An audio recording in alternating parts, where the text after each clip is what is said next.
Yo, before we get into some UFC stuff to preview the pay-per-view, I want to talk a little bit about the draft. Got some stuff lined up later this week, like a full draft breakdown. But you're a Jets fan. I'm a Giants fan.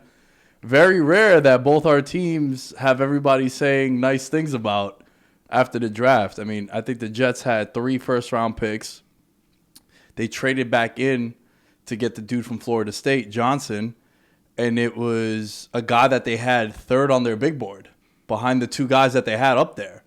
So they got their 3 best players on their board, and it was all arguably, I mean, Sauce was definitely the best corner in the draft, and then Garrett Wilson was like one of the best receivers, and then he was one of the best pass rushers. It's like, you got to be hyped if you're a Jets fan, no? Yeah. I loved it, man. Like, going into that draft, there were so many holes that needed to be filled, and I feel like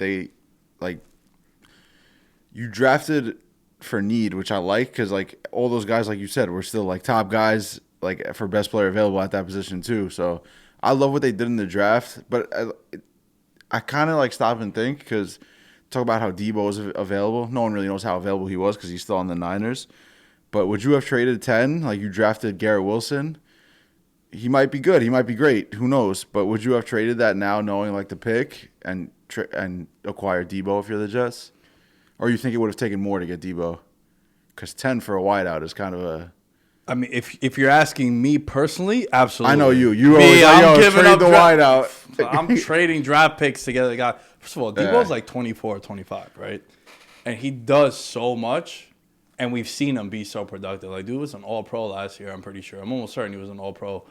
And they really changed the way I look at the wide receiver position, because usually it would be like, oh, you got to get your guy 8 to 12 targets a game, right, if he's a premier receiver. Now it's like, nah, we're going to get him 8 to 12 touches. You saw in the playoffs, Cooper Kupp was getting end arounds. You saw Jamar Chase in a couple playoff games getting end arounds. It's like, yo, they're our best players. Let's manufacture touches to them. I'm pretty sure we watched the Packers-Niners game together in the playoff at the bar. Yeah. He single-handedly blew up all of our friends' parlays that were on the Packers, including mine. He dominated that game. So if you're asking me, would I? Absolutely. Now, the kicker to this situation is if Wilson becomes something, or if that draft pick becomes something, then you probably can have a star wide receiver for cheap for 3-4 years. Whereas, yeah, it sounds good getting Debo. Who wouldn't want him? But now you got to pay him north of $25 million. Right. So, but if you're the Jets in particular, you also got Zach Wilson on a rookie contract. So that's why, taking all things into consideration, I'm definitely doing that if I'm the Jets. Now, if I'm the Chiefs, and I was in that position, say the Chiefs had a bad year because Mahomes got hurt and they had the 10th pick, and they could trade Debo for the 10th pick. There you got to be like, yo, Kelsey makes 14, Mahomes is going to make 45. They were just kind of in that situation with Hill. Exactly. Like... So I would have done it based on the fact that Zach Wilson's on a rookie contract. Right. But I mean, I still like the pick regardless. I just thought that, like, once they made that pick for Wilson, kind of just crossed my mind, like, yo, you have a star wideout out there who probably could have been had for the 10th pick. Mm-hmm. And like you said, Zach Wilson's on a rookie contract. That's when you always talk about this all. I mean, you probably beat it into the ground, but how much you talk about it. Like, rookie contract quarterback and get everyone else, and those are like your 3 to 4 year window to win the Super Bowl. But also Sauce Gardner, who we haven't talked about yet, like, they haven't had a shutdown cornerback since Revis. Mm-hmm. That was a position of need for 10 years now. They brought in DJ Reed, I think it was, so that's a nice one too. Especially like we just talked about, Tyreek Hill is in the division now, and Waddle. That's where we're gonna run crazy. Stephon Diggs just got paid. Yep. He's gonna be with the Bills for a long time. So yeah, man, like they needed a cornerback from somewhere, whether it was the draft, a free agency pool, which they got both, and probably the top available in both, east to east, both in free agency and both in the draft. So I think the Jets are doing great in the offseason, but I still feel like there's a way to go. But I like the way the roster's coming together, all things considered. Yeah, it was also a big year for Joe Douglas. Like, we've been waiting for him to make these big moves, and he's acquired all these picks. Now let's wait and see. I know my team crushed it. I was so happy with how it went for the Giants.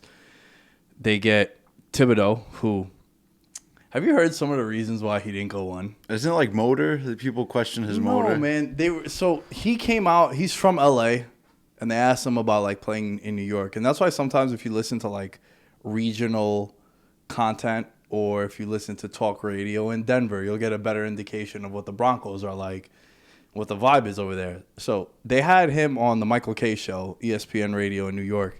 And they asked him about, like, you know, playing for a big market team, a big city. You're rumored to maybe be on the Jets or the Giants. You're playing in New York. And he's like, you know, I really want to grow my personal brand. And people jumped on that like he doesn't love football. Which, do you watch any content going on nowadays? All these athletes are creating their own content, the boardroom with KD, uninterrupted with LeBron, the man in the arena with Brady. So all these legends are like, oh, he cares too much about his personal brand. He doesn't love football. They left out the part where he goes, one of my heroes and idols is Michael Strahan, and I've gotten to know him during this process. Strahan told him, nothing beats winning in New York, but he's like, you better be ready to play. All these deals that I got off the field, and now my career is flourishing, is because I was balling and I'm a Hall of Famer and I won a Super Bowl with the Giants. So, yeah, you could be in a big market and you want to grow your brand. That's cool. But if you're not playing on the field, shit's clipped. Right. Yo, I first thing, I didn't know he said that. So as you were saying that, first thing that came to mind was I kind of like it because, yo, guys need to set themselves up for life after football too. So what's wrong with, I get where some people are like, oh, he's not committed if you hear that. But like, yeah, what's wrong with setting yourself up for life after football? Football for a D end or who knows how long, like those are like 8-year careers, you know? Like you don't have much time playing football. So bro, if he says something like that, like that's not turning me off from drafting him, especially someone like Kayvon Thibodeau who was for what, 2 years now been talked about being a number 1 pick. Like to hear like just to not get drafted off like you said, like a talk radio, which like crazy enough, like does hold weight when it comes to draft time. Like something you say out of the blue or just not thinking, 100% or like something you think wouldn't affect it. He probably said that like thinking nothing of it. Now it's a storyline. Now it's on the front page. It's like, oh, we can't take that guy. Who knows where his heart's like, where his head's at. It's like, bro, come on. It makes no sense to me. Because think about this, bro. Athletes are the only people who retire from their profession or, their career comes to an end in one way or another. They stop playing at like 35, 36 years old. Football even younger. I was going to say that's generous. And they're considered old, right? Like when you're a 33-year-old athlete, for the most part, there are exceptions. It's like, they're on the back nine of their career. Maybe they're like at the end of their apex and athletic prime. But it's like, bro, I'm 31. You know what I'm saying? Like you're 28. We have like so much more life to us and building a brand and a career, whatever it might be. Whereas these athletes after that, it's like, it's done. Right. And it's just crazy to me that they held that against them. It's one of the weirdest things in the draft process. Yeah.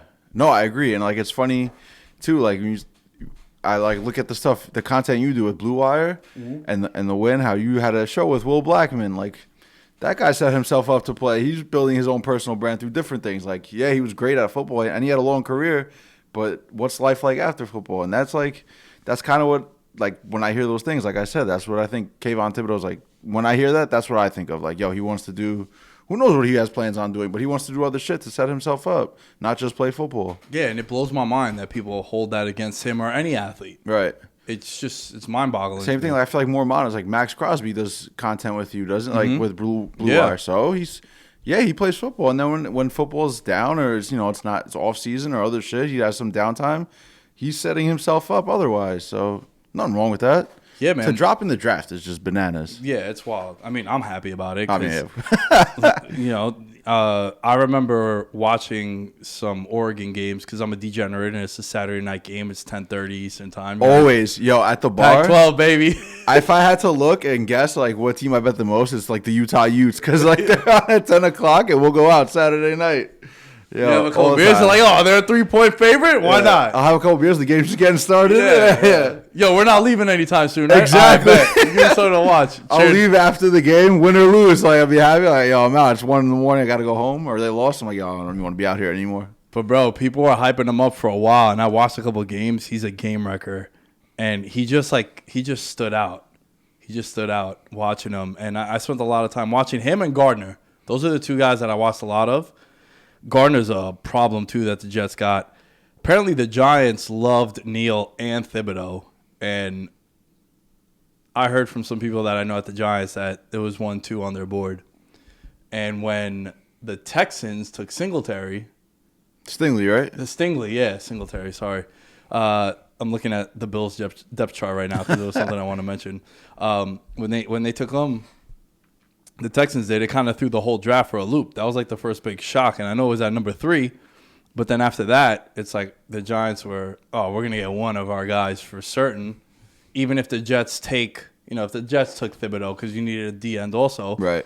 We'll take Gardner. We'll end up with Neal. So it was a good thing for the Giants, man. Yo, you could argue like before maybe going into this college football season, like Neal was a possible number 1 pick, Thibodeau was a possible number 1 pick, and you guys got him at what 5 and 7. 7, yeah.